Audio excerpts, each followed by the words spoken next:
शेतकऱ्यांनी स्वनिर्मित जैविक शेतीकडे वळाव। मंत्री ॲडव्होकेट आशिष जयस्वाल। कोंडासावळी येथे शेतकऱ्यांसाठी स्वनिर्मित जैविक शेती तंत्रज्ञान पद्धतीने कार्यशाळा संपन्न। पारशिवनी 2 जानेवारी। शेतकऱ्यांनी आजच्या आधुनिक युगात तंत्रज्ञानाचा वापर करून स्वनिर्मित जैविक शेती करण्याचे आवाहन राज्यमंत्री कृषी वित्त नियोजन विधी व न्याय कामगार मंत्री ॲडव्होकेट आशिष जयस्वाल यांनी कोंडासावळी येथे स्वनिर्मित जैविक निविष्ठा संसाधन केंद्र येथे शेतकऱ्यांसाठी आयोजित करण्यात आलेल्या कार्यक्रमात मार्गदर्शन करताना व्यक्त केले। पारशिवनी तालुक्यातील कोंडासावळी येथे कृषी विभाग तथा कृषी तंत्रज्ञान व्यवस्थापन यंत्रणा आत्मा केंद्र पुरस्कृत परंपरागत कृषी विकास योजना सेंद्रिय शेती 500 गट अंतर्गत भ्यूसन पेज फार्मर प्रोड्युसर कंपनीद्वारा संचालित स्वनिर्मित जैविक निविष्ठा संसाधन केंद्र कोंडासावळी येथे 2 जानेवारी 2026 शेतकऱ्यांसाठी स्वनिर्मित जैविक शेती तंत्रज्ञान पद्धतीने कशी करावी याबाबत मार्गदर्शन कार्यशाळा कार्यक्रमाचे आयोजन करण्यात आले होते।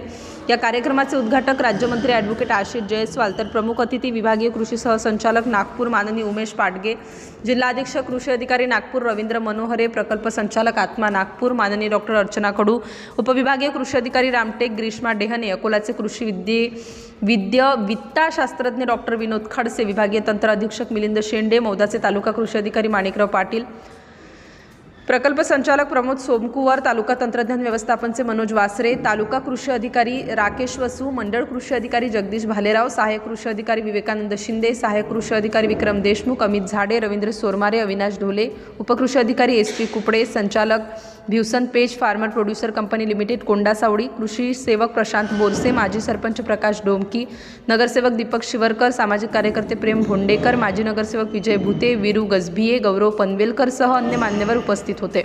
सर्वप्रथम उपस्थित मान्यवरांच्या हस्ते दीप प्रज्वलनाने कार्यक्रमाची सुरुवात करण्यात आली। कार्यक्रमाचे संचालन अरविंद दुनेदार तर प्रास्ताविक अर्चना कडू यांनी केले। उपस्थित मान्यवरांनी शेतकऱ्यांना स्वनिर्मित जैविक तंत्रज्ञान पद्धतीने शेती कशी करावी यावर मोलाचे मार्गदर्शन केले।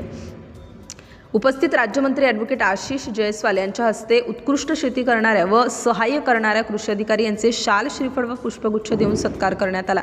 या कार्यक्रमाच्या यशस्वीतेसाठी तालुका कृषी विभागाचे अधिकारी व कर्मचारी तसेच स्वनिर्मित जैविक निविष्ठा संसाधन केंद्र कोंडासावळीचे कर्मचारी, शेतकरी, समस्त गावकऱ्यांनी अथक परिश्रम घेतले। तर आभार प्रदर्शन ग्रीष्मा डेहना यांनी केले। सिटी इंडिया न्यूजसाठी पारशिवनी तालुका प्रतिनिधी रामू काकडे। भरावं लागलं तो पहिले असं वाटत होतं की 5,000 कोटी 10,000 कोटी राहील, मग तो 17,000 कोटी गेला आणि यावर्षी तो 27,000 कोटी गेला। म्हणजे एक शेतकऱ्याला जर एक कृषी पंप जर आपण दिलं तर त्याचं इलेक्ट्रिकचं बिल सरकारला 1 वर्षातून किमान 1 लाख रुपये द्यावं लागते। आपण वेगवेगळे खरेदी आहे, सोयाबीन खरेदी आहे, त्याशिवाय इतके प्रकल्प आहे। मी पूर्णपणे त्याचं जेव्हा या खात्याचा कारभार हाती घेतल्यानंतर, वित्त नियोजन खाते माझ्याकडे राहिल्यानंतर आपण किती धानाचा बोनस देतो, किती शेतकऱ्यांना कशा पद्धतीने मदत करतो,